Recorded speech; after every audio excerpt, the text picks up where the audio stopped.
இன்னைக்கு எங்க ஊர்ல இருந்து சென்னைக்கு தான் கிளம்புறோம். எவ்வளோ நேரம் ஆகுதுன்னு பார்ப்போமா? அது என்னமோ தெரியலங்க. அங்கருந்து இங்க வரும்போது செம்ம சந்தோஷமா இருக்கும். ஆனா இங்கிருந்து அங்க போம்போது ஏதோ ஒரு மூலையில ஃபீலிங்ஸ் இருந்துட்டே இருக்கும். நான் வந்து மதியம் ஒரு 12 மணி போல தான் கிளம்புனேன். நான் கிளம்புன டைம் பார்த்து சரியான வெயில். அன்னைக்கு மார்னிங் தான் அவ்ளோ மழை பெஞ்சுட்டு இருந்தது. வெயில் அடிக்குமான்னு எதிர்பார்க்கவே இல்ல. பஸ் வந்து 1:30க்கு வரும்னு சொன்னாங்க. நான் ஒரு 12:30க்குலாம் பஸ் ஸ்டாப் போயிட்டேன். மணி வந்து 1:00 ஆகுது, 1:30 ஆகுது. பஸ் வரா மாரி தெரியல. நானும் வந்து ரோட பார்க்குறேன், டைம பார்க்குறேன், மறுபடியும் ரோட பார்க்குறேன், மறுபடியும் டைம பார்க்குறேன்.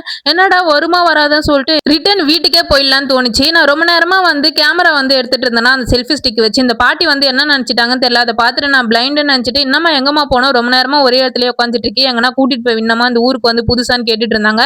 அப்புறம் "இல்ல பாட்டி, எனக்கு கண்ணுலாம் தெரியும். நான் ஆல்ரெடி வந்திருக்கேன். நான் பார்த்து போறேன். நீங்க பார்த்து போயிட்டு வாங்க" அப்படின்னு சொல்லிட்டு அவங்களும் அனுப்பி விட்டதுக்கு அப்புறம் பஸ் ஒரு 2:30 போல தான் வந்தது. அப்பா இவ்வளோ நேரம் வெயில்ல காஞ்சிட்டு இருந்ததுக்கு பஸ்ல ஏறின உடனே ஜன்னல் ஓரமா ஒரு சீட்டு புடிச்சிட்டு நல்லா காத்தடிச்சிட்டு இருந்தா அப்படியே வந்து உட்காந்துட்டு இருந்தேன். எந்த வருஷமும் இல்லாம இந்த வருஷம் என்னன்னு தெரியலங்க, உத்திரமேரூர் ஏரி இவ்ளோ தூரம் நிரம்பி இருக்கு. நான் எந்த வருஷமும் இவ்வளவு தூரம் பார்த்ததே இல்ல. இன்னும் கொஞ்சம் மழை பெஞ்சிருந்தா ரோட்டு மழையும் வந்துடும் போல. அவ்ளோ தண்ணி இருந்தது ஏரியில. ஒரு 3:30 போல தான் செங்கல்பட்டு ரீச் ஆனேன். போன உடனே இந்த கார போண்டா தான் வாங்கி சாப்பிட்டேன். எனக்கு ரொம்ப பிடிக்கும். ரூ. 10 தாங்க. என்ன ஒண்ணு சூடு தான் ஆறி போயிருந்தது. எப்போ போனாலுமே நான் வாங்கி சாப்பிடுவேன். அங்கிருந்து தாம்பரத்துக்கு ஒரு பஸ் புடிச்சு போனோம். அங்கிருந்து எங்க வீட்டுக்கு எப்போ போகணும்னு சொல்லிட்டு எல்லாம் நெக்ஸ்ட் வீடியோல சொல்றேன். Tata, bye bye.